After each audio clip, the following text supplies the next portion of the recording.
Alors, on va voir ce qu'en pense Frédéric, Bonjour, notre Sophie. experte aujourd'hui.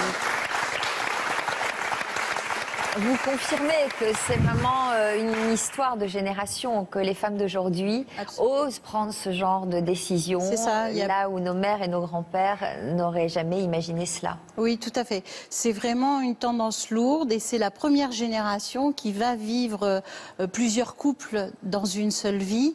Il y a plusieurs facteurs. Il y a à la fois l'allongement de l'espérance de vie.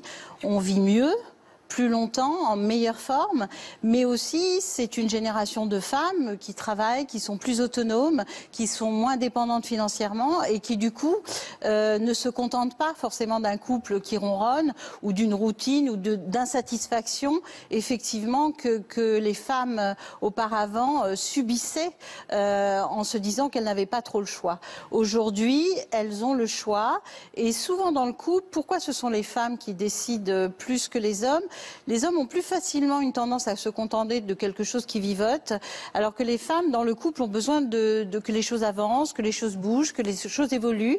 Et il arrive un moment où, effectivement, on se retrouve avec quelqu'un pour qui on a du respect, mais où on se rend compte qu'on ne forme plus cette entité qu'on formait avant et qu'on, petit à petit, on prend des chemins différents, on évolue différent, on a d'autres aspirations individuelles et qui nous pousse à se dire, voilà, il me reste du temps et j'ai envie de vivre autre chose. Mais est-ce qu'on va au bout de son histoire de couple? Est-ce que parfois on ne prend pas cette décision trop rapidement? Je ne crois pas.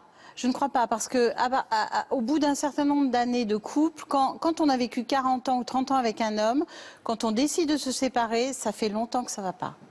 Donc c'est rarement une décision sur un coup de tête.